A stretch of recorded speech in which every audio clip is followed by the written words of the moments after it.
안녕하세요. 럭키맘입니다. 예나 지금이나 내 집 장만의 꿈은 여전한 것 같습니다. 월세로 살기엔 너무 비싸고요. 전세로 살기엔 때때로 원치 않은 시기에 이사를 해야 하는 경우도 생깁니다. 이런 불편함과 서러움 때문에 내 집 마련이 많은 사람들의 꿈이자 목표이지 않나 생각해 봅니다. 오늘은 내 집 마련의 첫 단추인 주택청약 종합저축에 대해서 알아보려고 합니다. 집중해 주세요. 내 집 마련을 하는 방법은 첫 번째, 공인중개사 사무소에 방문해서 여러 집을 본 다음 마음에 드는 집을 매수하는 겁니다. 두 번째는 분양 공고가 나면 청약을 넣는 건데요. 청약은 청약홈이라는 홈페이지나 어플을 통해서 할 수 있습니다. 공인중개사를 통해서 직접 거래를 하는 건 내가 원하는 집을 보고 살 수 있다는 장점이 있지만 요즘같이 집값이 많이 높아진 시기에는 선뜻 집을 구매하는 것이 어렵습니다. 그래서 분양 공고가 났을 때 청약을 넣어 당첨이 된다면 분양가로 집을 구입할 수 있어서 주택 구입 비용을 많이 아낄 수 있겠죠.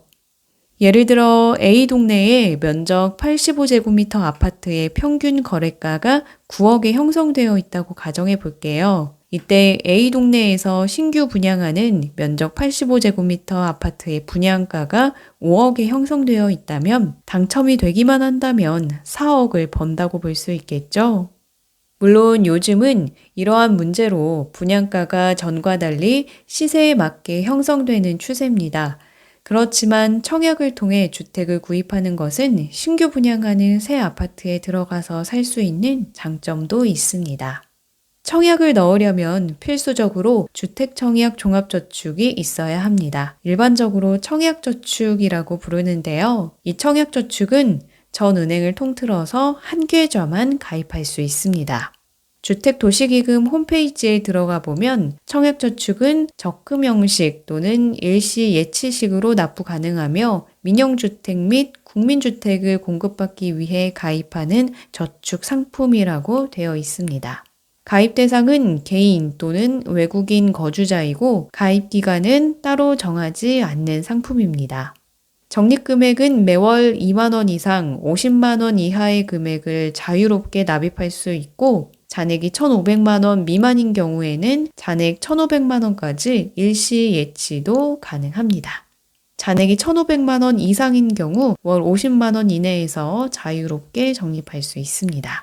청약저축은 이자도 있는데요. 2022년 7월 24일 기준으로 1개월 초과 1년 미만은 연 1%, 1년 이상 2년 미만은 연 1.5%, 2년 이상은 연 1.8%입니다. 금리는 변동금리로 정부의 고시에 의하여 변동될 수 있으며 금리 변경 시 각 납부 회차별 변경일 기준으로 변경후 금리를 적용합니다.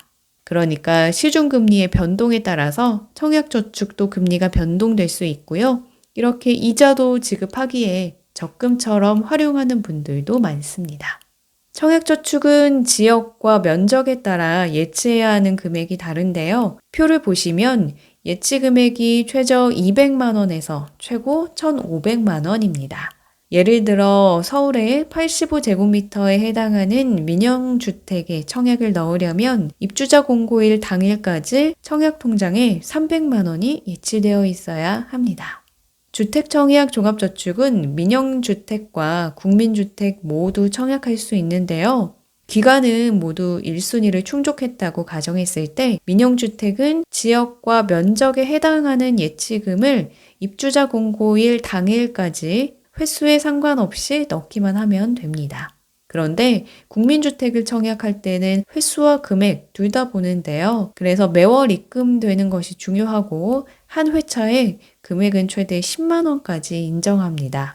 10만 원 이상을 넣어도 10만 원까지만 인정하는 겁니다. 그래서 내가 처음 청약저축을 가입한 날이나 그것보다 빠른 날짜에 자동이체를 10만 원씩 하는 것이 가장 높은 점수를 받을 수 있다는 것도 알아두시면 좋을 것 같습니다.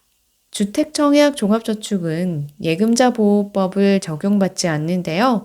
그렇지만 주택도시기금의 조성 재원으로서 정부에서 관리하고 있으니까 걱정하진 않으셔도 될 것 같습니다.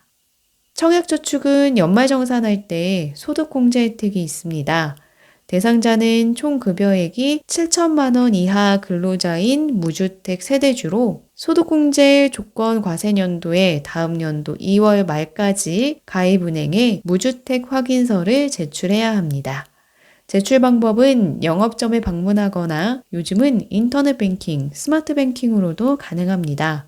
소득공제 한도는 해당 과세연도 납부분의 40%입니다. 소득공제 받은 부분을 추징하는 경우, 그러니까 토해내는 경우도 있는데요. 첫 번째, 가입일로부터 5년 이내 해지 시에 추징되고, 두 번째, 국민주택 규모를 초과하는 주택에 당첨된 경우에도 추징됩니다. 추징 금액은 무주택 확인서를 제출한 과세년도부터 이후에 납입한 금액 누계액의 6%이고 지방소득세는 별도입니다. 청약저축 소득공제 관련해 자세한 부분은 저의 이전 영상을 참고하시면 됩니다. 오늘은 주택청약 종합저축에 대해 알아봤는데요. 제가 이전에 만든 영상에 나왔듯이 은행에 방문하지 않고도 인터넷 뱅킹이나 스마트 뱅킹으로 간편하게 가입할 수 있으니까 아직도 가입하지 않았다면 적금처럼 이자도 주고 내 집 마련의 기회까지 있는 청약저축을 어서 가입하시면 좋겠습니다. 제가 준비한 내용은 여기까지입니다. 다음에도 유익한 영상으로 찾아오겠습니다. 저의 영상이 도움이 됐다면 좋아요와 구독 부탁드립니다. 감사합니다.